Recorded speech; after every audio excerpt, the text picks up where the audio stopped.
안녕하세요. 오시훈공법의 오시훈입니다. 23년도 34회 시험 본고 기출 해설 들어가도록 하겠습니다. 전체적으로 조금 설명드리면 시험 자체가요. 상 난이도가 상, 중, 하 이렇게 나눈다고 봤을 때 상 난이도 문제가 40문제 중에서 12문제 출제가 되었고 하 난이도도 12문제가 출제가 되었습니다. 그리고 중 난이도는 우리가 16문제 이렇게 되죠. 그러면 이 두 개를 합치면 중과 하 난이도 문제가 우리가 보통 풀 수 있는 문제가 되니까 이게 28문제가 되죠. 그럼 궁극적으로 상 난이도가 되는 12문제는 풀 수가 없는 문제 중에 하나입니다. 그럼 12문제는 제낀다고 했을 때 28문제 가지고 접근하는 거죠. 그러니까 작년에 비해서는 33회 시험 문제에 비해서 34회 시험이죠. 그러니까 23년도 시험, 22년도 시험에 비해서는 시험 문제 자체의 난이도 자체는 약간은 조금 쉬웠습니다. 그렇다고 해서 공법이 뭐 엄청나게 쉽게 출제된 부분은 아니에요. 난이도 자체는 그대로 좀 유지가 되는데 실질적으로 중난이도 문제 자체가 16문제가 되는데 이 문제 자체가 말 그대로 작년에 비해서는 조금 많았다. 그리고 상난이도 문제가 12문제인데 작년에는 거의 한 16문제까지 갔거든요. 그러면 아무래도 여기 문제 수가 줄어들 수밖에 없죠. 그런 식으로 진행이 되었습니다. 그러면 이제 하나하나 보면서 어떻게 시험 문제가 제가 이제 수업한 거하고 접근이 되는지 접목이 되는지 한번 설명드리도록 하겠습니다. 41번 문제인데 41문제는 중난이도 문제입니다. 그래서 개발행위 허가에 관한 설명으로 틀린 것은 하고 문제가 출제가 됐는데 일단 보시면 수업 시간에 보통 얘기한 것 중에 하나 1번 부분에 대해서는 답은 3번인데요. 170 기본서 주로 이제 기본서 부분 가지고 제가 설명을 드릴 건데 기본서에 있다는 얘기는 합격서에도 같이 있는 겁니다. 그래서 지금 뭐 제가 기본서로만 표시했지만 합격서에도 같이 들어가 있는 내용이에요. 그래서 171페이지 나오고 두 번째 지문은 178페이지. 답은 3번인데 일정 기간 동안 개발행위 허가를 제한할 수 있는 대상 지역. 자, 개발행위에서 시험 문제 나오면 제가 누누이 많이 얘기했던 것 중에 하나가 개발행위 허가 제한을 박스치라고 얘기했어요. 그러면 개발행위 허가 제한 나올 때는 뭐였냐면 녹지 개발지기도, 녹지 개발지기도 이렇게 얘기했죠.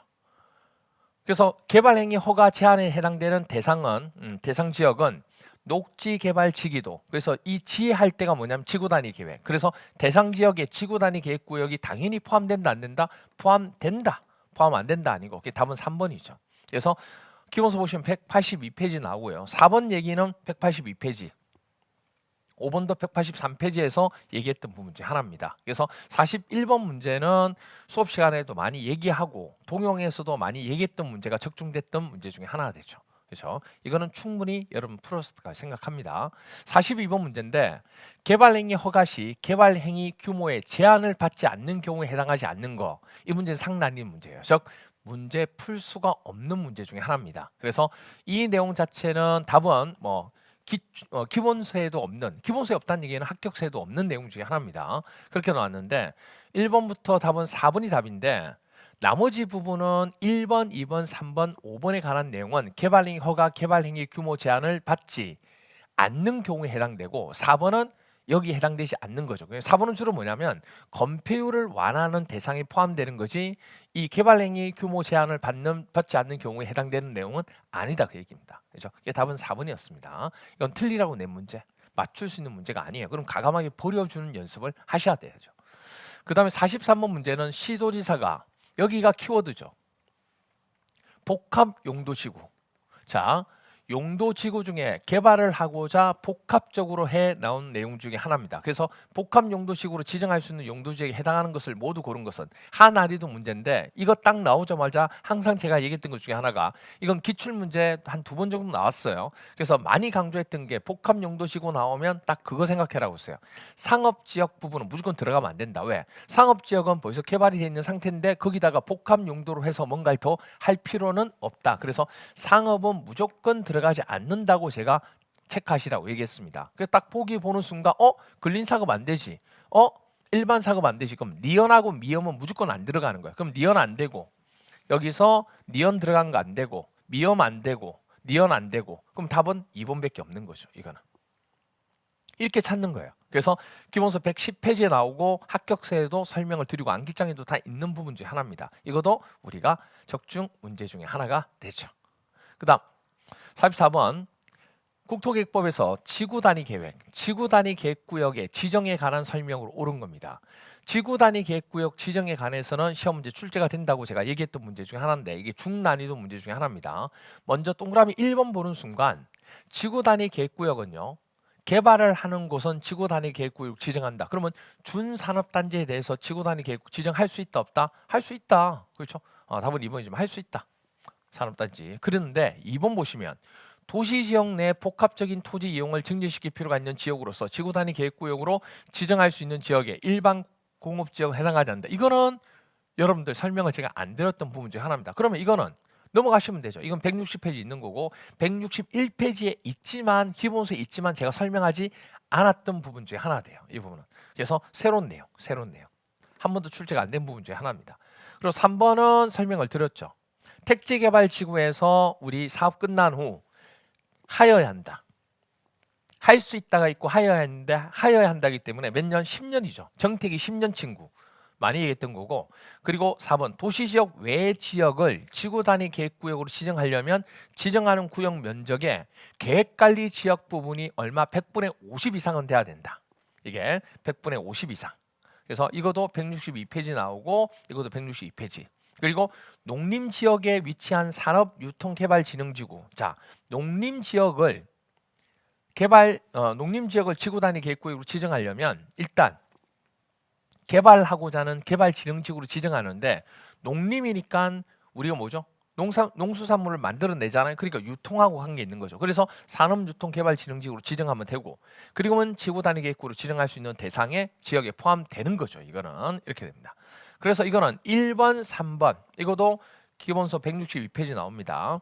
1번하고 3번하고 4번하고 5번 부분은 우리가 아는 거고 2번이 새로운 문구니까 2번 모르겠는데 하고 답을 체크하시면 되는 것 중에 하나죠. 이게 약간 까다로운 부분이지만 나머지 선지들은 우리가 거의 다 한 부분이고 기출로도 몇 번 나왔던 거기 때문에 충분히 찾을 수 있는 문제 중에 하나죠. 이 부분도 우리가 적중. 자, 이거는 점수 그냥 주는 겁니다. 하나리도 문제인데 주민이 도시군 관리계 입안권자에게 입안을 제한할 수 있는 사항이 아닌 겁니다. 이거 뭐죠? 용산기지입니다. 용산기지입니다. 기억나시죠? 용산기지입니다. 그래서 용산기지입니다. 이거죠. 그러면 해당되지 않는 건 답은 5번 이렇게 됩니다. 이거 기본서 55페이지에 나와 있고 합격서에도 많이 얘기했던 부분 중 하나입니다. 답은 5번 됐나요? 그 다음 이것도 적중. 그 다음 국토계획 및 이용에 관한 법령상 도시군 관리계획 결정 실효. 보통 이게 도시군 관리계획 결정 실효 나오면 뭐가 나오냐면 20년 생각하거든요. 효력을 잃게 되는 부분은 공통적으로 들어간 숫자 이렇게 나와요. 상난이도입니다. 우리가 안 배웠던 내용 중에 하나예요. 그래서 도시군관리계획 효력을 잃게 되는 실효 부분은 20년에서 5번이라고 답을 하신 분이 많은데 조심하실 게 이게 뭐냐면 지구 단위 계획 부분, 지구 단위 계획에 관한 도시군 관리계획 결정 고시일로부터 이렇게 물어봤어요. 그러니까 이거는 일반적으로 우리가 도시군 관리계획 결정 효력을 잃는 거하고 달라요. 이거는 우리가 효력을 잃게 되는 것은 장기 미집행 사업이 있잖아요. 20년. 그 20년 부분 나오는 그때. 그렇죠? 그 부분에 관한 형태를 얘기할 때 우리가 얘기하는 거고 지금 이거는 지구 단위 계획 부분에 관한 내용이기 때문에 좀 다른 부분이에요. 그래서 이건 하지 않았던 부분 중 하나입니다. 물론 기본서에 보면 168페이지에 나오지만 수업 시간에 안 했던 부분 중 하나입니다. 기본서에 나오지만 안 한 걸 안 했다고 얘기해야죠. 그래서 기본서에 168페이지 나오지만 이건 하지 않았다는 거. 그래서 답은 5번. 5번이 아니고 3번 5년이 되는 겁니다. 5년. 그래서 5년 이내에 국토계획법에 또는 다른 법률에 따라 허가, 인가, 승인 등을 받아 사업이나 공사에 착수하지 아니하면 그 5년이 되는 날이 다음 날에 그 지구 단위 계획에 관한 도시관리 결정 효력을 잃게 된다. 이렇게 된 거죠. 됐나요? 그래서 이거는 풀지 않아도 되는 문제. 국토개미 이용에 관한 범죄 용도지구에 관한 설명으로 가로에 들어갈 내용 옳은 것은 중난이도 문제입니다. 자, 이거는 제가 수업 시간에 많이 얘기했던 게 뭐 나오면 집단 나오면 개발, 집단 나오면 개발, 집단 개발 기억나시죠? 집단 개발, 개발 제한 구역과 개발 제한 구역 1번 아니면 3번 중에 답이 됩니다. 그렇죠? 그러면 복합 개발입니다. 개발 진흥 중에서 복합 개발은 상업은 들어가지 않는다. 항상 얘기하지만 개발 부분은 상업은 개발되어 있는 상태에 상업은 들어가지 않는다. 그래서 여기서 상업만 빼면 되는 거니까 두 개 중에 하나인데 상업이 있으니까 이건 아니죠. 그럼 답은 1번이 되는 겁니다. 기본서 109페이지에 보시면 나오는 내용이 합격서에도 많이 얘기한 부분 중에 하나입니다. 그래서 이 부분도 적중. 그래서 여기가 조금 헷갈릴 수 있는데 이건 제가 개발진흥지구 하면서 되게 많이 얘기했던 게 개발진흥지구 할 때는 상업은 들어가지 않는다. 그런 얘기 많이 했어요. 48번 입지규제 최소구역의 지정 대상으로 명시되어 있지 않는 것. 자, 이 문제를 딱 보면 입지규제 최소구역이니까 우리가 아는 문제처럼 생각할 수 있는데 이게 상난이도 문제입니다. 왜냐하면 동그라미 1번 부분에 관한 내용, 그러니까 기본서 121페이지 보시면 다 나와 있는 내용 중에 하나인데 실질적으로 이 부분은 수업 시간에 안 했던 부분 중에 하나예요. 입지규제 최소구역 중에서 뭐만 했냐면 3번, 그러니까 4번하고 5번은 얘기했죠. 4번하고 5번. 근데 1번 부분, 1번하고 1번 새로운 내용이고 2번 새로운 내용이고 3번 새로운 내용입니다. 이거 세 가지는 수업 시간에 안 했던 내용이에요. 근데 4번은 얘기했죠. 도시재생 활성화 및 지형에 관한 형태 중에 재생형, 근린재생, 재생형, 활성화, 근린재생, 활성화 계획을 수립한 지역은 입지규제 최소구역으로 지정 대상이 되고 또 하나가 도시정비법에 따라서 노후불량 건축물이 밀집한 주거지역하고 공업지역 있죠? 이 부분에 관한 정비가 시급한 지역도 입지규제 최소구역 들어가는 거 맞습니다.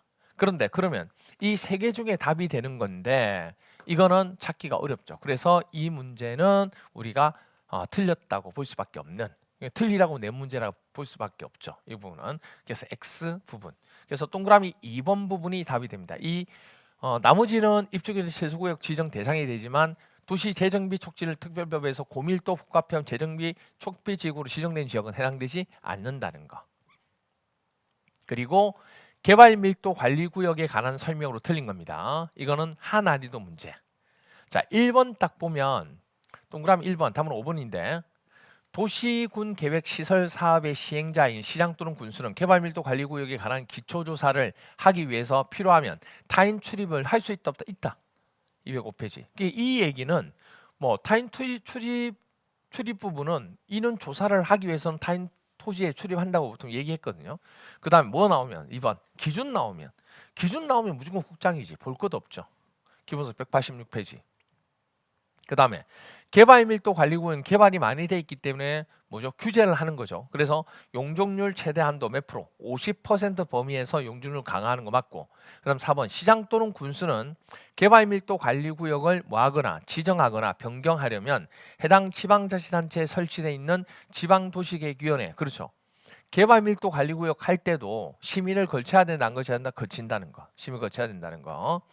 그리고 5번 기반시설을 설치하거나 그에 필요한 용지를, 그러니까 이거는 187페이지 기반시설을 설치하거나 그에 필요한 용지를 확보하기 위해서 개발밀도 관리구역, 개발밀도 관리구역하고 기반시설 부담구역은 중첩 지정이 돼야 안 돼요. 안 된다고 막 엄청나게 많이 얘기한 부분 중에 하나입니다. 이것도 188페이지 나와 있어요. 조심하셔야 된다고 얘기했죠. 그래서 개발밀도 관리구역과 기반시설은 중복해서 지정할 수 있다 없다? 없다. 이게 답이 5번이 되는 겁니다. 이것도 적중 많이 얘기했던 거예요.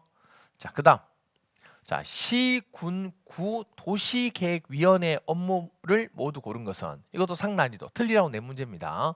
그래서 다 해당되는 것 중에 하나죠. 201페이지에 보시면 기본서 201페이지 보면 나오지만 이거는 한 내용이 아니에요. 수업 시간 안 했습니다. 그래서 기억니언티 이거 다가 도시계획위원회 업무에 해당되는 겁니다. 됐죠? 그래서 이것도 틀리라고 낸 문제로 분류하시면 됩니다. 그 다음에 도시군 계획 시설 사업 시행을 위한 타인 토지의 출입 등의 가능성을 옳은 것은, 자 이거는 우리가 중난이도, 어떻게 보면 상난이도 될 수 있는데 동영을 하면서 이 부분에 대해서 콕 집어서 제가 설명 한번 드렸거든요. 그래서 1번이 답인데 기본서 205페이지에 보시면 나오고 동영할 때도 이 얘기를 했어요. 동영할 때 다른 거는 이 문제가 나오면 틀리라고 낸 문제인데 다른 건 몰라도 제가 이건 외워달라고 얘기했습니다. 바로 뭐냐면 타인 토지에 출입하려는 행정청인 사업시행자는 출입하려는 날에 얼마? 7일 전까지 그 토지 소유자나 점유자 또는 관리인에게 그 일시와 장소를 뭐예요? 알려야죠. 그거. 이 부분만 알아달라는데 이게 딱 답이 되었습니다. 옳은 거. 두 번째로 토지 소유자, 점유자 또는 관리인의 동의 없이 타인의 토지. 자, 이거 동의 있어야 돼요. 동의를 받아서 타인의 토지를 재료 적치장 또는 임시 통로로 일시 사용하도록 돼 있습니다. 동의를 받아서 하도록 돼 있어요. 이거 뭐 14일 이내 시장 또는 군수 허가받고 이게 아니고. 그다음 3번. 토지 점유자가 승낙하지 않는 경우에도 사업시행자는 시장 또는 군수의 허가를 받아 일몰 후에 울타리로 둘러싸인 토지에 출입할 수 있다. 그래서 이거 205페이지 나오고 이거 새로운 내용 부분 중에 하나입니다. 그리고 이게 할 수 있다 없다? 출입할 수 없죠. 일몰 후에는 울타리로 둘러싸인 토지에 출입할 수 없습니다. 이것도 206페이지. 이것도 새로운 내용. 그 다음 4번 토지의 출입에 따라 손실을 입은 자가 보상에 관하여 국장에게 조정을 신청한다. 아니죠. 말도 안 되죠. 이게 뭐냐면 이 부분은 보상에 관해서는 협의가 성립되지 아니한 경우 관할 토지수용위원회에 제기를 신청할 수 없다. 있다. 이렇게 됩니다. 이것도 206페이지인데 새로운 내용. 그 다음에 그러니까 새롭게 나왔다는 얘기는 기출 문제가 아니고 처음 나왔던 문제고 수업 시간에 제가 설명드리지 않았던 부분 중 하나입니다. 그런데 동그라미 1 부분은 제가 설명하고 동그라미 5번도 설명했던 거죠. 사업시행자가 행정적인 경우라도 행정적인 경우일 때는 허가를 받지 아니하면 타인의 토지 출입할 때 행정처일 때는 허가를 받고 난데 타인 출입할 수 있는 거죠. 왜 없어? 있죠. 그렇죠? 이렇게 됩니다. 답은 1번. 이것도 우리가 205페이지 이것도 적중. 이거 한 문제 때문에 만약에 이 부분이 몰랐다 그러면 이거는 새로운 문제가 되는데 1번을 제가 워낙 많이 강조했기 때문에 답을 바로 찾을 수 있는 문제 중에 하나죠. 그 다음 52번 도시군 계획 시설 사업 시행에 관한 설명으로 옳은 것은 중난이도 문제입니다. 답은 4번이 되는데 자 1번은 뭐냐면 도시정비법에 따라 도시군 관리계획 결정이 의제되는 경우에는 해당 도시군 계획시설 고실로부터 3개월이 아니고 2년 이내에 도시군 계획시설에 대해서 단계별 집행을 수립할 수 있습니다. 이거는 제가 설명드리지 않았던 부분 중 하나예요. 새로운 문제, 지문이다. 이렇게 보시면 돼요. 2번은 많이 얘기했죠. 1단계, 2단계 나누는 기준은 몇 년? 그렇죠. 3년입니다. 3년 이내에 시행하면 1단계, 3년 초과하게 되면 2단계 이렇게 한다고 그랬고 이것도 기본서 144페이지. 3번. 자, 한국토지주택공사는 공공사업시행자인데 도시군계획 사업시행자로 지정받으려면 토지소 총수 동의받아야 돼? 아니요. 민간이 동의받는 거지 민간이 아닌 자는 동의를 받을 필요가 없습니다. 그래서 동의받을 필요 없다. 만약 이렇게 해야 되겠죠. 국가 또는 지방자치단체 공공기관 지방공사 지방공단이 아닌 자가 이거를 지정받으려면 동의를 받아야 되는 거죠. 그렇죠? 이것도 146페이지 많이 얘기했던 것 중에 하나입니다. 이것도 4번. 이것도 수업하면서 많이 얘기했던 게 국장이 도시군 계획시설 사업 있죠. 이 시행자가 될 수 있느냐 제가 얘기했거든요. 그게 바로 뭐냐면 이거 국가계획일 때 국장은 국가계획과 관련되거나 그 밖에 필요하다고 인정될 경우에는 관계, 특별시장, 광역시장, 특별자치시장, 특별도지사, 시장 또는 군수의 의견을 들어 직접 국가계획일 때만 국장은 직접 도시군 계획시설을 시행할 수 있다 없다? 있다. 이거 많이 강조했던 것 중에 하나입니다. 이게 다 답이었죠. 기본서 146페이지 나와요. 5번 사업시행자는 도시군 계획시설 사업 대상 시설을 2 이상으로 분할하여 도시군 계획시설 사업을 시행하는 해서는 된다 안 된다? 안 된다. 되죠. 안 돼. 그렇죠. 되죠. 그래서 시행할 수 있다. 분할해서. 기본서 152페이지. 이것도 적중. 그다음 53번 도시개발법령상 환지 설계를 평가식으로 하는 경우 그래서 여기까지가 52번까지가 국토계획법인데 의외로 국토계획법이 문제가요. 어떻게 되냐면 총 12문제 중에서 한 5문제가 어려운 문제가 나왔어요. 그러니까 풀 수 있는 거는 7문제밖에 안 돼요. 그러니까 풀 수 있는 거는 완벽하게 풀 수 있고 풀 수 없는 거는 어렵게 나왔다는 거. 그러니까 원래는 국토계획법이 조금 쉽게 나오는데 올해 시험 문제에서는 국토계획법이 되게 까다롭게 나왔습니다. 그래서 아마 당황했던 부분이 하나인데 일단 어려운 문제가 5문제 그리고 풀 수 있는 문제가 7문제가 출제가 되었다는 거. 근데 53번부터 나오는 도시개발법이 문제가 좀 쉽게 나왔어요. 그래서 도시개발법 이게 이제 중난이도 이 문제는 기출문제입니다. 기출문제. 새로운 문제가 아니고 기출 문제, 계산 문제인데 원래 계산 문제가 전혀 출제가 안 되다가 올해 계산 문제가 2문제가 나왔는데 그중에 한 문제가 도시개발법에서 나온 거. 환지에 관한 내용이죠. 그래서 환지 설계를 평가식으로 하는 경우 다음 조건에서 환지 계획에 포함돼야 되는 비례율은 어떻게 되느냐. 일단 총사업비 환지하는데 들어간 비용이 250억이고요. 환지 전 토지 건축물의 평가액이 500억이랍니다. 그러면 기본적으로 뭐냐면 이거예요. 500억이 되는 평가액을 얼마를 탈바꿈했냐면 도시개발 사업으로 조성되는 토지 건축물의 평가액이 1000억이 될 거예요. 가치가.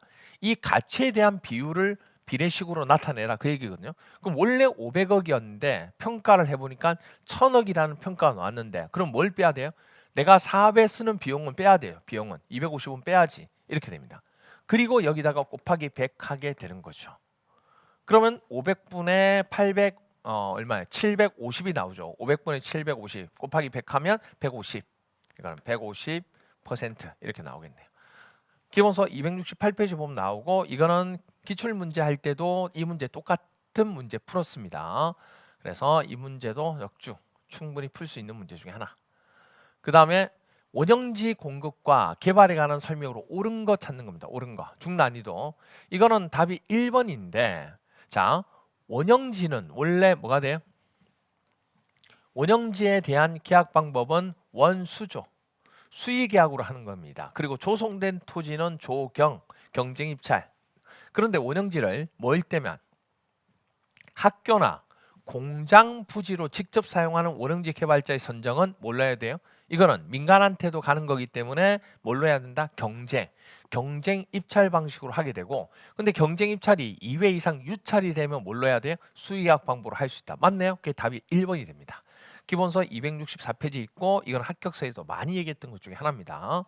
2번 지정권자는 원형지 공급을 승인할 때 용적률 등 개발 밀도에 관한 이행조건을 붙일 수 있다. 뭔 소리 있지? 없을 수 없죠. 조건부 할 수 있다고 그랬잖아. 263페이지.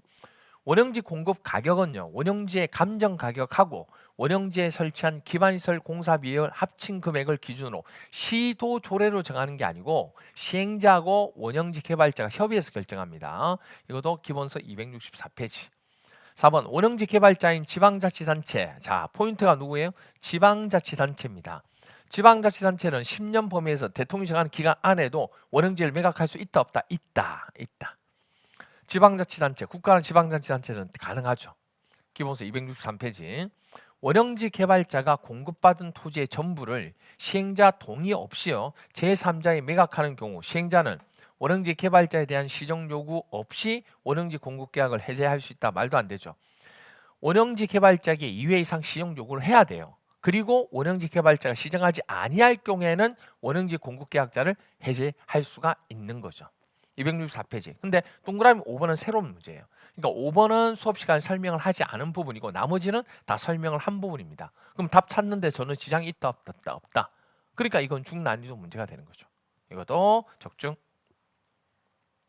55번 도시개발 사업 조합에 관한 설명으로 옳은 겁니다. 모두 고른 것은 중난이도 문제인데 1번 기업 근고 이상의 형을 선고받고 그 형의 집행유예 기간 중에 있는 자는 조합 임원이 될 수 없다. 맞네요? 당연히 없지. 그 다음에 이게 251페이지 나옵니다. 합격서에도 많이 얘기했어요. 니은 조합이 조합 설립 인가를 받은 사항 중 공고 방법, 자 여기가 포인트죠. 공고 방법이나 소재지를 변경하는 경우 있죠. 이걸 경미한 변경이라 그럽니다. 공고 방법을 변경하거나 소재지를 변경하는 건 무슨 변경? 경미한 변경. 그럼 경미한 변경은 지정권자로부터 변경 인가받아야 되는 아니 신고만 하면 돼요. 신고. 248페이지 나와요. 틀렸죠. 조합장 또는 이사의 자기를 위한 조합과의 계약이나 소송에 관해서는 누가? 감사지 감사. 감사가 조합을 대표하죠. 그러니까 이런 것들은 기출문제에서 많이 얘기했던 부분이잖아요. 이거 다 전부 다. 그래서 이거 틀렸고. 리얼. 의결권을 가진 조합원 수가 얼마? 50인 이상인 조합은 총회 권한을 대행하게 하기 위해서 대의원을 둘 수 있는 거 맞죠? 두어야 한다가 아니고 도시개발법에서는 둘 수 있다. 그때 대의원에 두는 대의원의 수는 의결권을 가진 조합원 총수의 얼마? 10%, 100분의 10 이상 돼야 된다. 맞네요. 그래서 리얼 부분이 되죠. 그래서 디귿은 250페이지. 리얼은 252페이지 나옵니다. 그러면 옳은 것은 기억하고 리얼 이것도 많이 얘기했던 것 중에 하나 이거는 맞춰주셔야 됩니다. 그 다음 56번 도시개발사업 시행자인 지방자치단체가 이게 포인트죠. 공공 지방자치단체가 주택법 제4조에 따른 주택건설 사업자 민간 자 공공이 민간한테로 하여금 대행하게 할 수 있는 도시개발사업 범위 설계 분양 기부지. 아하 이거 설계 분양 기부 이거 외우면 돼요. 그러니까 모두 다 할 수 있는 게 아니고 공공이 민간한테로 하여금 대행하게 할 수 있는 사업의 범위는 설계 분양 기부입니다. 설계 분양 기부. 그렇죠? 한 난이도 문제고 이거는 답이 기본서 245페이지 나와요. 합격세도 많이 나오고. 그래서 보면 여기 설계 분양 기부 이거 해당되는 거죠. 이거 해당되는 거. 시설계 그리고 조성된 토지 분양 그리고 기반시설공사 부지조성공사 5번은 상관이 없는 거죠. 이것도 적죠. 이것도 출제가 되었네요. 암기 코드가 되게 많이 출제가 되었어요. 이번에 도시개발법의 개발계획에 따라 도시개발구역을 지정한 후 구역을 먼저 지정하고 나중에 개발계획을 포함시키는 사항은 이거는 뭐죠? 비용 부담은 기반시설 외 기반시설 설치할 부분이 도시구역 지정 외 부분이죠. 그때 비용 부담은 순수한 세입자가 부담한다. 순환사업, 수용 방식, 이거 기반시설 비용 이런 부분에 대한 거 세입자 이것까지 이 내용은 구역을 먼저 지정한 후에 개발계획에 포함시키는 사항 중에 하나입니다. 하난이도죠. 이건 바로 놓아야 돼요. 그러면 이건 세입자 비용은 순수한 세입자 해당되는 것은 여기 세입자 나오네요. 이거지 4번. 그렇죠? 기본서 231페이지. 암기장에도 자주 나오고 합격서에도 자주 나오는 내용 중에 하나예요. 답은 4번. 바로 풀어야죠. 이거는. 적죠? 자, 그 다음에 58번. 환지 방식에 의한 사업 시행에서 청산금에 관한 설명으로 틀린 겁니다. 이것도 하난이도입니다. 279페이지 보시면 나오는 건데 답은 2번입니다. 일단 2번은 토지 소유자 신청에 따라 환지 대상에서 제외한 토지에 대해서는 청산금을 교부할 때 청산금을 결정할 수 있다 없다. 있다. 이때 결정해야죠. 언제 결정하겠어. 그렇죠? 많이 얘기했던 겁니다. 그래서 기출문제 많이 나왔고. 그렇죠? 답은 2번이 됩니다. 이것도 적중. 너무 5년간 이건 너무 많이 했던 것 중에 하나. 이건 실제로 나올 수 있다고 했던 게 나왔던 부분 중에 하나입니다. 그래서 여기까지가 도시개발법. 이게 58번까지 도시개발법. 도시개발법 6문제는 6문제 다 조금 쉽게 나왔어요. 보통 한 문제 정도 어렵게 나오는데 그게 아니라 6문제 다 어렵게 나왔어요. 그러면 앞에서 7문제 플러스 뒤에 6문제 플러스 하면 13문제 정도를 우리가 건지게 되는 거죠. 그렇죠? 자, 그 다음에 이제 59번부터는 도시정비법. 정비 기반 시설에 해당하지 않는 거 찾는 겁니다. 이거 점수 주는 거예요. 이거 진짜. 기반시설 찾는 거잖아요. 녹지 기반시설, 공공공지 기반시설, 공용주차지 기반시설, 소방요소 기반시설, 공동으로 사용하는 구판장 311페이지 나와요. 이거는 뭐 합격서 워낙 많이 나오는 거예요. 공동으로 사용하는 구판장은 공동 이용 시설. 완전히 다른 거죠. 답은 5번. 이거 틀리시면 안 돼요, 진짜. 예, 적중. 그다음 토지 등 소유자에 대한 분양 신청의 통지. 분양 신청할 때 통지가 있고 분양 공고가 있거든요. 근데 이게 둘 중에 하나만 나온 게 아니고 양자의 공통으로 포함되어야 될 사항을 찾으라는 게 시험 문제 나온 거예요. 그래서 이 문제가 상난이도가 되는 겁니다. 그래서 보면 여기서 답은 뭐 379페이지 보시면 다 나왔는 내용인데 답은 1번인데 분양을 신청하지 아니한 자에 대한 조치 있죠. 이 부분은 둘 다 들어가는 거예요. 통지에도 들어가고 본고에도 들어가고. 그래서 이게 내용이 쉽지는 않은 부분이에요. 토지 등 소유자 외에 권리자의 권리 신고 방법 분양 공고에만 포함되는 거고 분양 신청서는 분양 통지에 분양 대상자 나오면 무조건 뭐가 돼요? 통지지 통지. 그래서 리얼 부분은 확실하게 아니란 걸 알죠. 왜? 통지에만 들어가는 거니까. 그럼 리얼만 제꼈을 때 리얼 제끼면 답은 1, 2, 3 중에 하나인데 나머지 찾기가 쉽지 않다는 얘기예요. 그래서 이 부분은 상난이도로 보게 됩니다. 틀리라고 낸 문제는 아니지만 까다로운 문제 중에 하나가 되는 거죠. 그래서 이거는 맞추기가 쉽지 않아요. 61번 도시 및 주거환경 정비법령상 조합의 정관을 정관 바꾸려고 합니다. 그때 바꿀 때 보통 과반수거든요. 그런데 조합은 3분의 2 이상 찬성을 요하는 사항이 있어요. 제가 이거 외울 때 하도 여러분도 안 외워주니까 어떻게 하냐면 3분의 2잖아요. 3분의 2에 해당되는 항목은 두 개, 투트랙 조합하고 그 다음에 정비구역하고 두 가지에 해당되는 내용 들어가야 되고, 그렇죠? 그 다음에 세 번째니까 이 세 번째에서는 이 두 가지 각각에 대한 비용, 조합에 대한 비, 정비구역, 정비사업에 대한 비 이렇게 되고, 그리고 설계자, 시공자 하고에 대한 뭐죠? 계약. 그렇게 해서 총 이렇게 5개가 나온다고 얘기했습니다. 그래서 하난이도고 보시면 알겠지만 정비구역, 그리고 조합에 대한 비용, 정비사업 비용, 그리고 시공자, 설계자, 선정, 계약서 포함되는 거. 이게 답은 4번이죠. 이게 4번. 358페이지에 나오는 내용 중에 하나입니다. 합격서에도 많이 나오고 암기장에도 많이 나와요. 이거는 우리가 적중 문제, 하난이도 문제, 틀리시면 안 되는 문제, 이렇게 외우는 방법까지 설명했던 거예요. 그 다음에 공동구 설치, 이건 틀리라고 낸 문제예요. 왜냐하면 정비법의 공동구에 대해서는 우리가 거의 하지 않았거든요. 그래서 상난이도. 그래서 이거는 없다. 기본서에도 없어요. 합격서에 당연히 안 했고 안 했던 부분 중 하나예요. 답이 3번인데, 공동구 점용 예정자가 부담할 공동구에 설치된 비용의 분담 비용은 공동구 관리 지분 비율로 하는 게 아니고 면적이죠. 공동구 점용되는 예정 면적 비율에 따른다는 거. 그리고 공동구 설치로 인한 보상 비용은 공동구 설치 비용에 포함되지 않는다. 포함된다.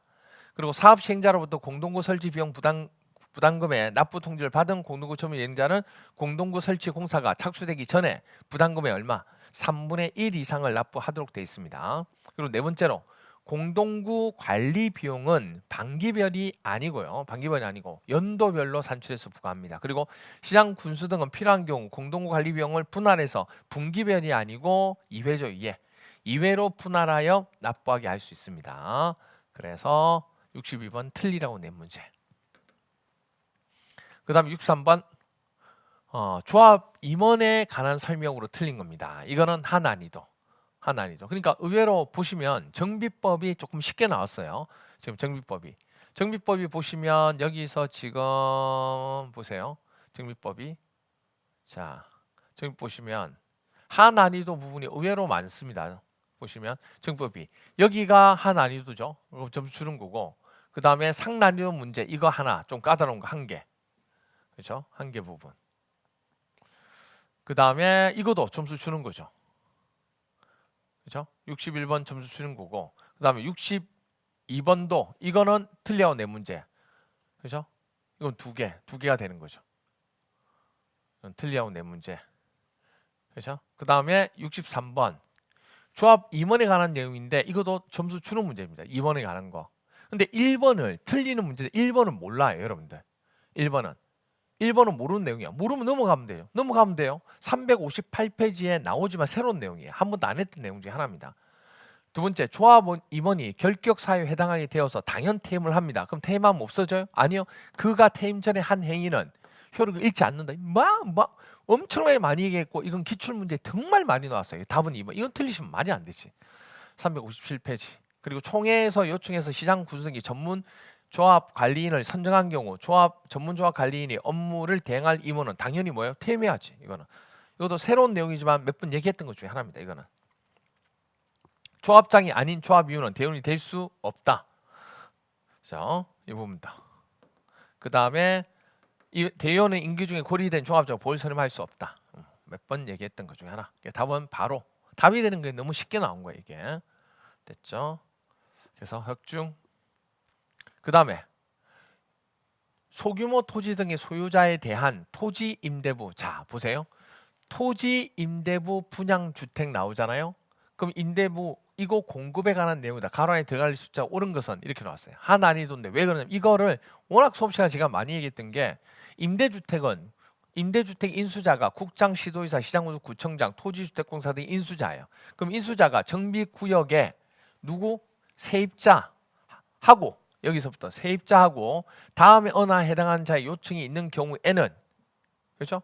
누가 이거 요청이 있는 경우에는 인수한 재개발 임대주택의 일부를 주택법에 따른 뭐로 토지 임대부 분양주택으로 전환해서 공급해야 된다. 누가 요구했을 때 세입자하고 세입자, 주택이 없는 자, 그리고 주택이 있지만은 땅은 있지만 주택이 없는 자, 그리고 땅은 없지만 주택이 있는 자, 뭐 이런 식으로 규모 자체를 얘기할 때. 그래서 이거 얘기하면서 세입자 구토 사건, 누가 요청했다? 세입자 구토 사건 이렇게 얘기했죠. 그래서 면적 얼마냐면 보세요. 토지 나왔으니까 90 토지를 소유한 자로 건축물 소유하지 않은 자. 그 다음에 여기는 주거를 위해 사용하는 건축물 소유한 자 건, 이거는 구토 40 사건 이렇게 되는 거죠. 그래서 답은 1번이 되는 겁니다. 390페이지에도 나오지만 이건 암기장이나 합격서에도 되게 많이 나오는 거예요. 그래서 여기까지 이것도 적중, 이것도 적중. 이거는 뭐 많이 얘기했던 거라서 이거 틀리면 안 돼요, 여러분들. 그래서 이렇게 되고, 그래서 여기까지 하면 정비법에서 2문제, 6문제 중에서요. 2문제가 마이너스예요. 그러면 4문제를 맞출 수 있다는 얘기는 되게 많이 맞추는 거예요. 왜? 정비법이 보통 보면 어렵게 3문제 나와서 3문제 맞추면 잘 맞춘 거거든요. 근데 마이너스 2개가 되면 4문제나 맞출 수 있다는 얘기예요. 틀리하고 4문제가 2문제, 맞추는 문제가 4문제. 그러니까 정비법을 무조건 포기하는 거는 이제는 어리석다, 이렇게 볼 수 있는 거죠. 조정 대상 지역 지정. 투기과열 지구의 지정 기준은 얘기했는데 조정 대상 지역의 지정 기준은 시험 문제 한 번도 안 나왔거든요. 그래서 이게 나올 확률이 있다고 얘기는 했는데 이 세부적인 내용까지는 제가 다루지 않았었죠. 그래서 상난률 본 겁니다. 그러니까 여기까지는 제가 얘기했어요. 조정 대상 지역 지정 지정 월부터 소급해서 6개월간 평균 주택 가격 상승률이 마이너스 1% 해당되는, 이거는 설명했는데 이 밑에 부분을 가지고 설명 안 했죠, 여러분들.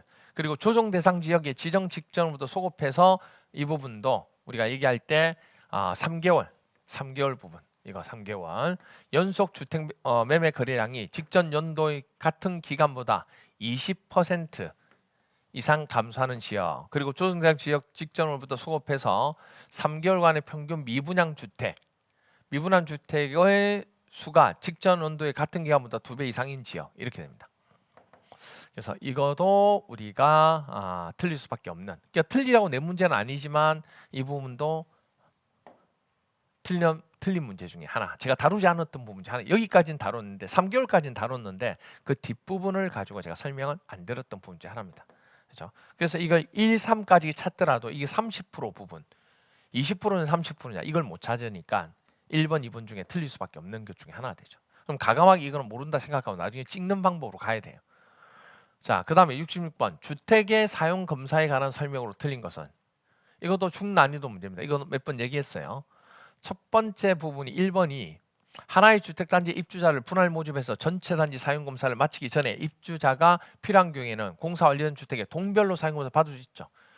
617페이지 나오고, 사용 검사는 사용 검사 신청일부터 며칠 15일, 이것도 몇 번 얘기했고 618페이지 나오고, 사업주체는 건축물의 동별로 공사가 완료된 경우로서 사용검사권자의 임시사용 승인을 받은 경우에는 사용검사를 받기 전에 주택을 사용하게 할 수 있습니다.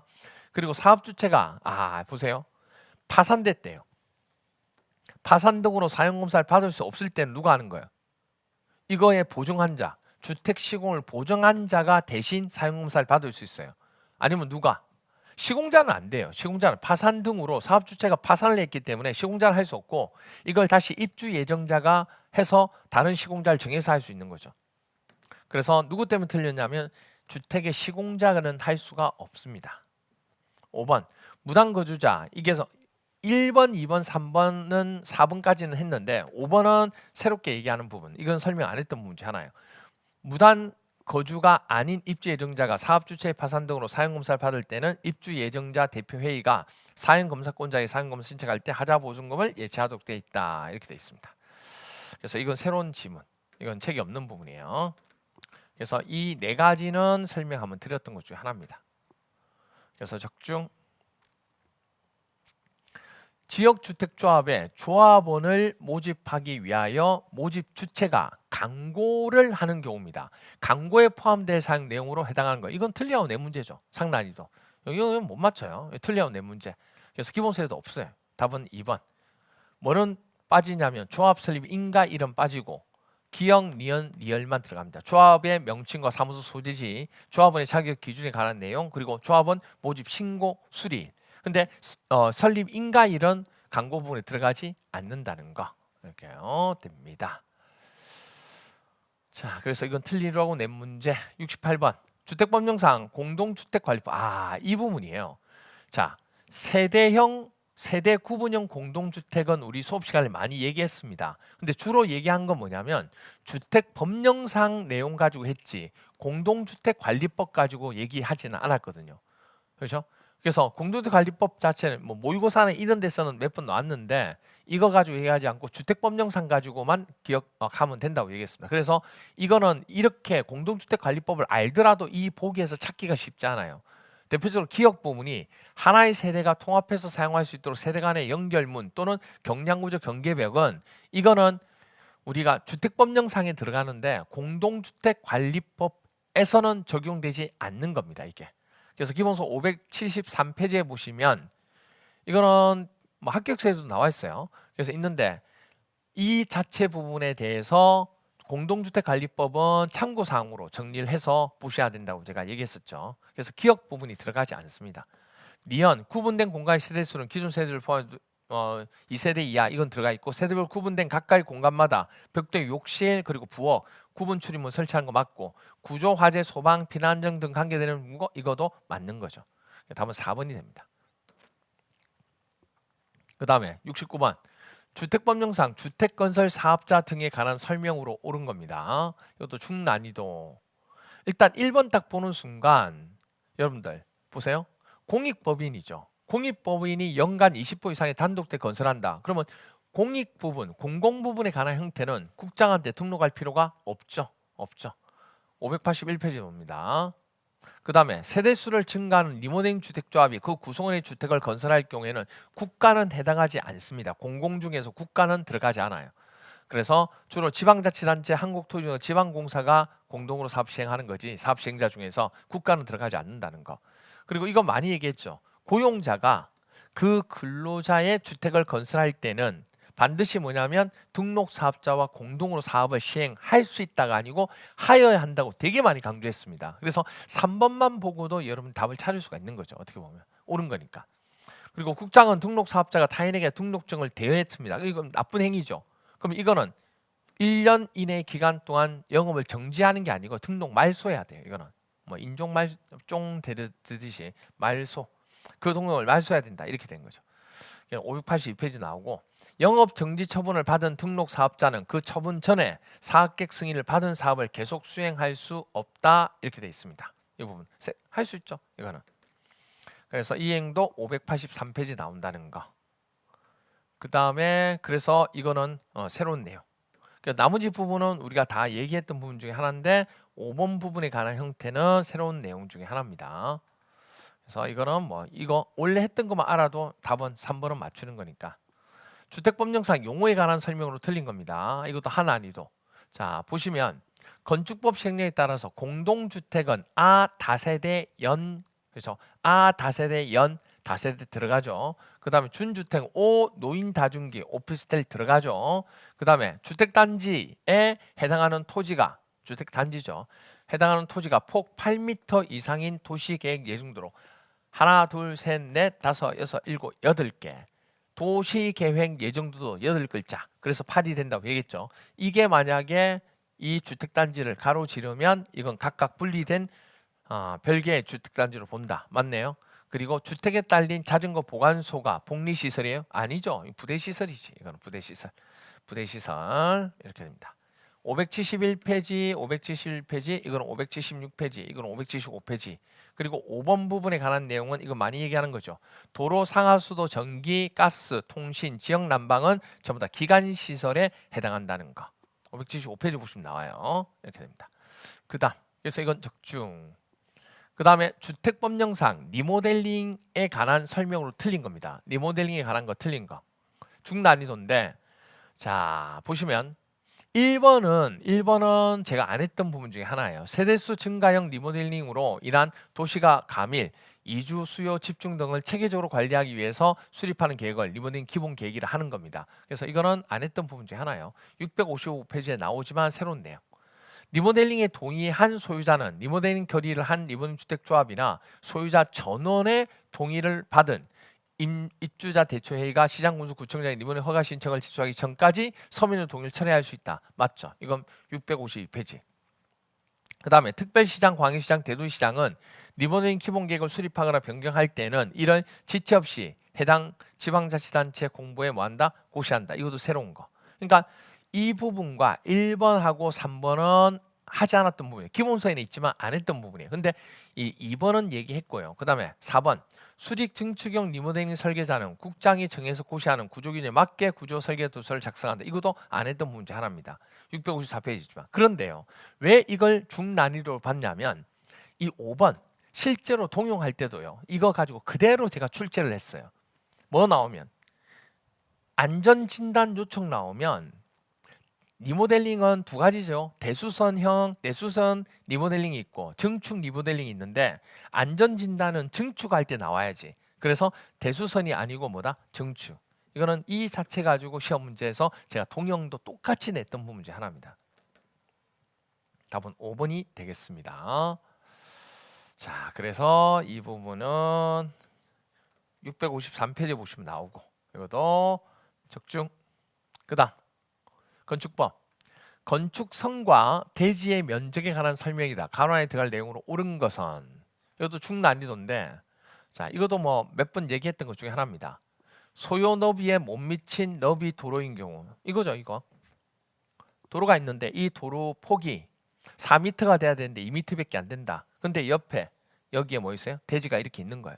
그럴 경우에 너비 도로인 경우 그 중심선 이 중심선부터 4m를 확보해야 되니까 이 중심선부터 어떻게 소요너비 그렇죠? 이 소요너비 2분의 1 수평거리 4m가 돼야 되니까 4m의 2분의 1이니까 이만큼 가게 되고 이만큼 가게 된다고 얘기했죠. 그래서 소요너비 2분의 1 수평거리만큼 물러난 선, 이 선을 건축선으로 한다. 그런데 그 도로 반대쪽에 들어가는 이 반대쪽에 여기에 뭐냐면 하천이 있어. 하천이 있으면 1로 2분의 1 못 가죠. 그럼 여기를 경계선으로 해서 그 하천이 있는 쪽 도로 경계선으로 해서 이 소요너비 부분, 소요너비 해당하는 수평거리만큼 이렇게 또 후퇴를 하게 되는 거죠. 이만큼. 그죠? 그래서 이 니언에는 소요너비 해당하는 수평거리 선이 되고 그럼 이때 그 건축선하고 이거하고 도로하고 이 부분에 들어가 있는 이 대지 면적은 뭐한다? 건축 대지 면적 산정할 때 제외한다. 제외 이렇게 된 거죠. 그래서 답은 3번 506페이지에 보시면 나오는 내용입니다. 이거는 이제 얘기했던 문제 하나요. 적중. 73번은 제가 수업 시간에 건축 협정구역 나오죠. 이 건축 협정구역이라고 하는 부분이 올해 나올 수 있다고 얘기했는데 나오긴 했는데 제가 얘기한 내용이 나온 건 아니고 다른 새로운 내용이 나온 거예요. 저는 건축 협정구역일 때 협정해서 할 수 있는 거, 할 수 있는 부분을 얘기했는데 수업 시간에 나온 거는 뭐냐면, 그러니까 시험에 나온 거는 뭐냐면 건축물에 대해서 완화하여 적용할 수 있는 건축 기준 중 건축위원회의 심의와 국토계획 이용에 관한 지방도시계획위원회 심의를 통합해서 가져가야 할 걸 뭐 새로운 게 나온 거예요. 그래서 상난이도 문제 중에 하나입니다. 이 문제는. 그래서 보시면 전부 다 뭐냐면 이 용적률 건폐율 높이 제한 적용 그리고 1조 이런 것들이 전부 다 뭐냐면 이게 완화하여 적용할 수 있는 기준들이에요. 근데 이 기준 중에서 뭘 물어봤냐면 이 중에서 건축위원회 심의와 국토계획법에 따른 지방도시계획위원회 심의를 통합해서 거쳐야 되는 것은 용적률밖에 없어요. 이거는 기본세도 없어요. 이 부분. 그러니까 당연히 합격사 있는 데서도 안 했던 부분 중 하나죠. 틀릴 수밖에 없는 겁니다. 그 다음에 14번 이것도 되게 복잡한 거예요. 이건 수업 시간에 제가 몇 번 용도 변경에 대해서는 몇 번 얘기했어요. 근데 그 용도 변경 중에서도 되게 까다로운 문제 중에 하나입니다. 뭐냐면 갑원 A도 B시에 소재하는 자동차 영업소로만 쓰는 건축물 이 자동차 영업소 부분인데 사용 승인 받은 건축물로서 같은 건축물에 해당하는 용도로 쓰는 바닥 면적 합계가 얼마? 500제곱미터인 자동차 영업소 500제곱미터인 자동차 영업소는 근린 제2종 근린 생활시설입니다. 그런데 이걸 용도 전부를 뭐로? 노래 연습장으로 바꾸면 노래 연습장도 제2종 근린 생활시설이에요. 그러면 제2종 근린에서 제2종으로 바꿀 때는 용도 변경할 때는 허가받을 필요도 없고 신고할 필요도 없고 기재사항 변경조차도 할 필요가 없는데 원래는 이게 2종과 2종 근린과 근린 바꿀 때는 할 필요가 없어요. 자, 그런데 이게 왜 문제가 어려우냐면 이 노래 연습장이 근린과 근린을 뭐 할 때 기재사항 변경조차 할 필요가 없을 때 예외적인 게 하나 있어요. 그게 뭐냐면 노래 연습장하고 몇 가지 사항이 있는데요. 그런 용도는 제외한다. 그 얘기는 무슨 얘기냐면 노래 연습장으로 바꾸고자 할 때는 이거 기재사항 변경해야 된다 그 얘기예요. 그래서 이 문제가 어려운 거예요. 그래서 이 피지사항 허가받는다. 아니 허가 같은 거 안 받아요. 신고한다. 신고 같은 건 안 한다니까. 기재사항 변경 신청하는 거예요. 그리고 용도 변경한 건축물 사용하는 피지사항의 사용 승인을 받아야 된다. 이거는 허가도 아니고 신고도 아니고 사용 승인 받을 필요가 없는 거죠. 그래서 이거는 뭐가 한다?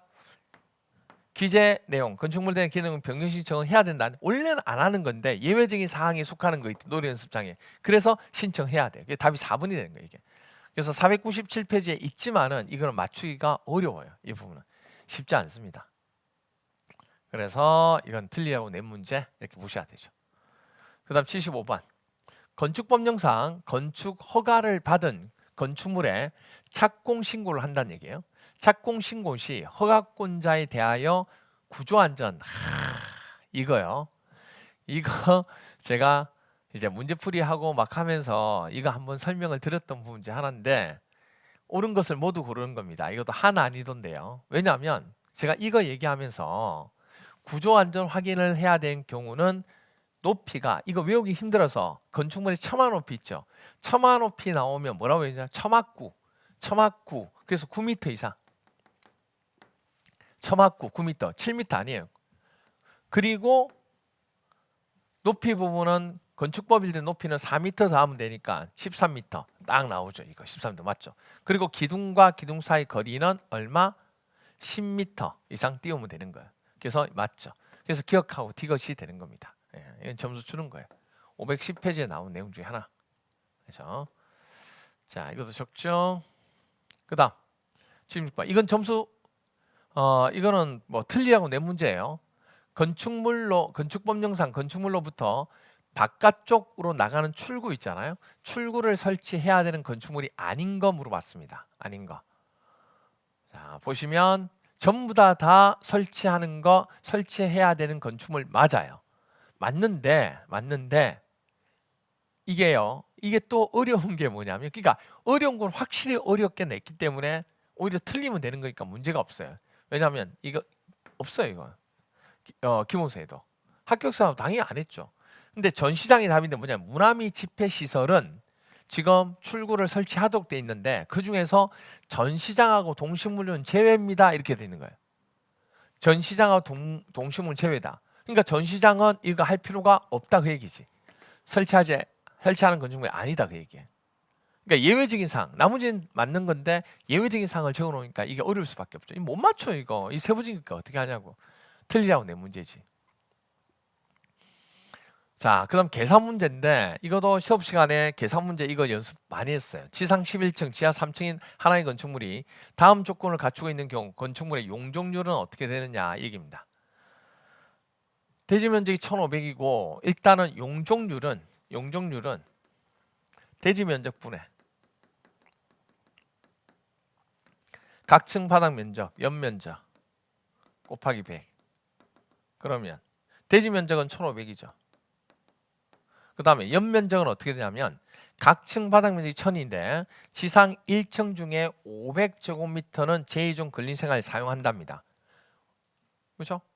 1층 중에서 500제곱미터는 근린생활 시설 사용하는 거 맞죠? 맞고 그 다음에 2층에서 11층까지는 업무시설이니까 다 사용하는 거죠. 그러면 2층부터 11층까지니까 총 몇 층이에요? 이거는 10층이지 10층. 10층이고 이 각층 바닥 면적 1000이니까 곱하기 1000. 그럼 얼마야? 만 많이 나오지. 10층이니까. 그리고 지상 1층 중 500제곱이 근린 생활이니까 500은 풀었어야 되죠. 그럼 여기 만하고 500 하니까 1500. 이게 각 층 바닥 면적의 합계가 되는 겁니다. 그리고 지하 1층 근린은 필요 없고 지하 필요 없고 지하 2층도 필요 없고 지하 3층도 필요 없는 거 맞죠? 왜냐 연면적은 각 층 바닥 면적 합계는 지상으로 올라가는 건 필요해요. 왜? 용적률이니까. 그럼 이렇게 하고 곱하기 100을 하면 되는 거죠. 그러면 521페이지에 보시면 나오는 내용이고 700이 됩니다. 700%. 이렇게 구하는 겁니다. 그래서 어려운 문제는 아니에요. 이 문제가. 적중. 많이 연습했어요. 이거. 78번.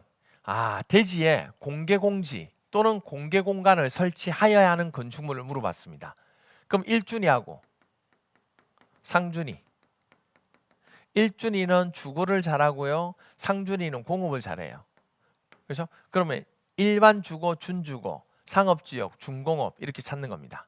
그럼 이때 일반 주거 맞고 준주거 그리고 상업지역은 다 맞고 그럼 녹지지역 이거 아니고 그리고 준공업 맞고 이렇게 돼요. 그러면 4번을 제외하고 나머지 용도를 또 지역은 맞으니까 용도를 해야 되는데 초등학교 농수산물 유통시설 안 된다고 얘기했어요. 그리고 관명탑.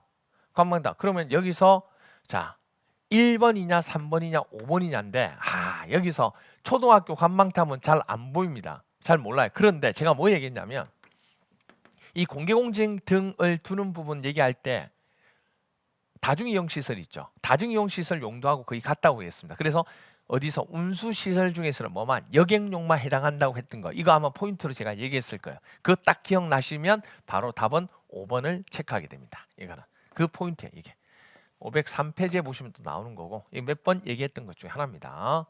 그래서 이것도 적중. 그 다음 농지법입니다. 농지법. 농지법령상 농지를 임대하거나 무상 사용하게 할 수 있는 요건 이거 나올 수 있다고 얘기했죠. 가로 안에 들어갈 숫자로 옳은 것은 자 보시면 일단은 704페이지 보시면 나오는데 몇세요? 여기가 60세. 이거 외워달라고 얘기했어요. 60세 이상의 농업인이 거주하는 시군에 있는 소유농지 중에서 자기의 농업 경영에 이용하는 기간이 몇 년? 5년. 5년이 넘은 농지는 하도록 돼 있고 그리고 몇 월 이상의 국외 여행으로 인해서 일시적으로 농업 경영에 종사하지 아니한 자 제3자한테 준다고 얘기했잖아요. 그렇게 해서 하게끔 하는 거니까 이건 다 뭐예요? 3월. 그래서 3월이 되는 거죠. 이것도 맞춰주셔야 됩니다. 이것도 역중. 이건 많이 얘기했던 것 중에 하나예요. 기출문제 많이 나왔던 거예요. 그 다음에 이제 마지막 문제인데 이 마지막 문제도 기출문제 많이 나왔던 겁니다. 농지 소유자가 소유농지를 위탁 경영하는 겁니다. 제3자한테 주는 거 아닌 거 찾는 거예요. 하나니도 선거에 따라서 공직침으로 작용할 수 없으면 할 수 있죠. 징집이나 소집된 거 할 수 있죠. 자, 농업법인 청산 중이고 소송이 하는 청산 중인 거 할 수 있지. 농지 이용 증진 사업 계획 따라 위탁 경영하는 경우 맞고 자, 농업인이 자기 노동력이 부족해서 농작업의 전부가 아니고 뭐예요? 일부를 위탁할 때 해당하는 겁니다. 해당하지 않는 건 답은 5번이죠. 690페이지에 보시면 나오는 내용 중에 하나입니다. 기본서. 합격세도 당연히 많이 나오고 이거는 기출문제이기 때문에 암기장에도 많은 내용 중에 하나입니다. 그래서 이 부분도 적중 이렇게 되죠. 자, 그래서 보시면 시험 전체적인 내용에서 여러분들이 보시면 알게 되는 것 중에 하나가 총 28개거든요. 중난이도와 하난이도를 합쳤을 때 28개. 그럼 28개 곱하기 2.5를 하면 얼마? 70점 나와요. 70점. 그렇죠? 70점. 그럼 70점 나오는데 이 70점 부분 28개니까 70점이잖아요. 근데 제가 뭐라고 그러냐면 이렇게 해서 마킹을 자, 2번 시험도 잘 보시면 1번, 2번, 3번, 4번, 5번인데 1번 8개, 2번 답 8개, 3번 8개, 4번 8개, 5번 8개 이렇게 나왔어요. 다 8개 나왔다고. 그럼 제가 뭐라고 그러냐면 일단 확실한 답이 되는 것부터 모르는 건 제끼고 답이 되는 것부터 마킹을 해라. 마킹을 하고 난 뒤에 가장 작게 나온 걸 보면 1번 부분이 가장 작아요. 개수가. 그러면 1번을 뭐죠? 마킹을 하는 거예요. 모르는 번호는 그러니까 12개. 12개를 몇 개로? 1번으로 찍는 거예요. 전부 다. 1번 찍으니까 몇 개 정도 맞느냐? 3개 정도 맞아요. 3개. 3개 정도. 그렇죠? 3개 정도? 3개 정도였나? 3개 정도? 4개인가? 이렇게 맞을 거예요. 그럼 2.5 부분에서 4 하면 5, 4, 20, 4, 2, 8, 10. 4개 정도 맞았구나. 4개. 4개 맞았어요. 그래서 5, 4, 20에 10 플러스 10을 해서 이게 80점이 나옵니다. 그러니까 찍어서 기본적으로 찍어서 뭐냐면 이렇게 해서 28개를 마킹하고 그 다음에 1번으로 1번이 가장 작은 거니까 딱 보고 개수가 제일 작은 걸 찾으면 되잖아요. 제일 작은 게 1번이에요. 그러면 딱 거기다가 뭐를 1번만 쭉 해도 몇 개 맞냐면 4개가 맞더란 얘기예요. 제가 쭉 해봤죠. 시뮬레이션. 4개가 맞더란 얘기. 그럼 4개가 맞으면 4개에다가 2.5, 한 개 2.5점이니까 하면 10점이 나와요. 그럼 플러스 10점, 80점 나와요. 80점. 궁극적으로. 그러니까 과학적으로 찍는 방법으로 하는 게 더 낫지 자기가 어떤 게 판단해서 제가 답을 하지 말라고 얘기했잖아요. 이렇게 해서 답을 높게 받으신 분들 꽤 많습니다. 그죠?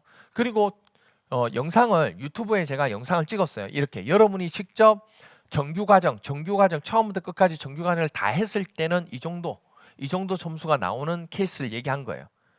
물론 중간에서 과정을 거치지 않는 분들은 이렇게 점수가 안 나올 수도 있습니다. 근데 연구적인 과정을 했을 때 제가 수업에 했던 내용을 봤을 때 이렇게 나온다는 얘기예요. 그런데 다 보지 않고 기본적인 내용들만 봤던 분들은 한번 제가 쭉 그렇게 풀어보니까 총 몇 개 나오냐면 17개? 17개가 나오더라고요. 17개. 17개가 나오니까 17개면 2.5를 곱하면 42.5점이 나와요. 필수적인 것만 체크했을 때. 그러니까 몇 개냐면 그럼 23개 자체를 모르는 거예요. 23개. 23개 모르고 2.5 곱하니까 42.5점. 그런데 여기다가 1번으로 또 1번이 제일 작았어요. 1번 쫙 마킹하니까 8개는 나와야 되니까 답이. 그렇죠? 1번 쭉 마킹하니까 몇 개 맞냐? 6개가 맞아요. 6개가. 그런 식으로 하니까 6개. 그러니까 풀 수 있는 문제만 확실하게 풀고 풀 수 없는 문제는 제끼는 거죠. 그렇게 해서 찍으면 되는 거예요. 그러면 딱 1번으로 다 찍으니까 6개가 맞더란 얘기예요. 그럼 6개 곱하기 2.5 하면 얼마야? 15점 나와요. 그럼 플러스 15점 하면 57.5점 나오는 거예요. 이게 찍었어도. 이걸 제가 유튜브에다가 동영상 올려드렸습니다. 그래서 에듀윌 유튜브 들어가셔서 오시온 부동산 공법 치면 이거 2개 촬영해놨으니까 시험 보신 분들은 꼭 그 동영상을 보셔야 돼요. 그래서 내가 무엇이 부족하고 어떤 게 문제가 되었는지를 꼭 파악해 주시기 바랍니다. 그리고 다시 시작하셨으면 좋겠습니다. 여러분들. 그리고 새롭게 시작하시는 분들, 처음 시작하시는 분들은 뭐 이 영상을 보는 경우가 거의 많이 없겠지만 처음 하시는 분들은 당연히 뭐가 중점이 돼야 돼요? 그렇죠? 처음부터 과정을 정말 가져가야 된다는 거. 그리고 또 하나 도시정비법을 이제는 포기하면 안 된다는 거. 도시정비법에서도 보시면 알겠지만은 쉽게 나올 경우에는 지금 6문제 중에서 4문제를 맞출 수가 있잖아요. 기본적인 것만 하더라도. 그러니까 이제는 정비법 포기하지 마시고 가지고 가셔야 됩니다. 그러기 위해서는 시간을 조금 투자를 하셔야 되죠. 아시겠죠? 오케이. 그래서 그렇게 설명드렸습니다. 그래서 오늘 우리가 23년도 시험을 봤던 기출문제 34회를 가지고 풀이를 쭉 진행을 했습니다. 여러분들 오늘 기출문제 풀이는 여기까지 하도록 하겠습니다. 수고했습니다.